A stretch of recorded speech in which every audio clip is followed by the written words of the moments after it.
Katika taratibu za kurekodi tulikuwa tumezifikiri toka muda mrefu na tulikuwa tumefanya maandalizi ya uimbaji, lakini neema ya Mungu ilipotufikia mwaka 2025 tumefanikiwa kwenda kurekodi Kibaha. Jina la Usinipite Mwokozi kwa sababu katika maisha yetu sisi wanadamu tunategemea kwamba Mungu ndiyo yeye tunayemtegemea katika maisha yetu. Tuliamua kuchagua wimbo huu kwa sababu hata anapowadhuru wengine, na sisi tuliona kwamba asitupite, aweze kutudhuru na sisi katika maisha yetu ya kumtumikia katika roho na kweli. Katika nyimbo zote ambazo tulizoziimba, matazamio ni kwamba ndugu jamaa na marafiki wote wanapokwenda kusikiliza waweze kubarikiwa na kuweza kuokoka kumtumikia Mungu katika roho na kweli. Ni kwa kumtegemea Mungu, kumwomba. Tulifunga kwa ajili ya kumwomba Mungu na kumtegemea katika maisha yetu, na ndiyo maana tumeweza kufanikiwa kufikia hatua hii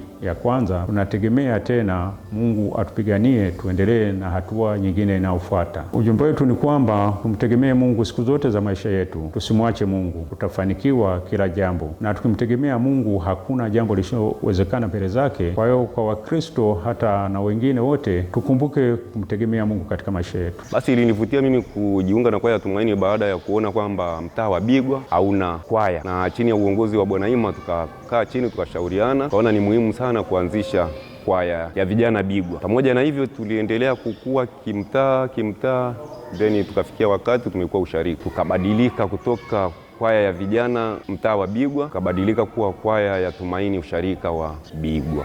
Nilichojifunza kikubwa sana cha pekee sana kumshukuru Mungu. Wakati tunaandaa albamu hii, kuna baadhi ya watu walishakata tamaa kuendelea na uimbaji katika kwaya ya Tumaini, lakini tulipoingia kwenye mfumo wa kurekodi albamu yetu hii ambayo ilipewa jina Usinipite Mwokozi, waliweza kurudi asilimia kubwa kuendelea na uimbaji wa kwaya hii. Ndicho kitu nilichokifunza kikubwa ambacho hakikunipa shida sana. Mpaka hapo tukaendelea kumshukuru Mungu. Changamoto niliyokutana nazo kwa kweli, nilipata kigumizi sana tulivyoingia studio, kwa sababu ilikuwa ni mara ya kwanza. Hatujawahi kuingia studio, sijawahi kurekodi. Ile ilikuwa kwangu ni ngumu kidogo, lakini baada ya tulivyokuwa tunazidi kuimba nyimbo zetu, niliendelea kupata uzoefu. Kwa wanaosikiliza hii kanda wetu, ningependa ile ni salama mikononi mwake, kwa sababu siku zote ukiwa salama mikononi mwa Mungu unapata amani na furaha sana moyoni. Kwa hiyo hata ninapoimba ule wimbo nasikia moyo wangu unabubujika sana kwamba niko salama mikononi mwa Mungu.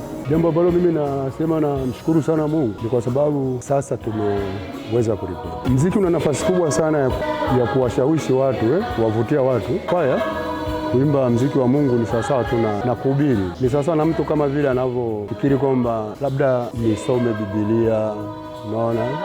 Kwa sababu vitu vingi sana ambavyo pengine tunavyoimba katika muziki, kama mfano nyimbo zetu tulizorekodi, asilimia kubwa zimetoka kwenye vitabu vya Biblia. Na mara nyingi sisi tunavyokuwa tunaimba tunakuwa ni sawasawa tu na mchungaji, kama mchungaji anavyokuwa anahubiri. Mimi kama mwalimu wa kwaya ninamshukuru Mungu. Ninafurahi sana kwa kukamilika kwa albamu hii, kwa sababu ilikuwa ni muda mrefu tunatamani kabisa kwamba tukarekodi na kukamilisha. Mimi kama mwalimu namshukuru Mungu kwamba sasa tumekamilisha.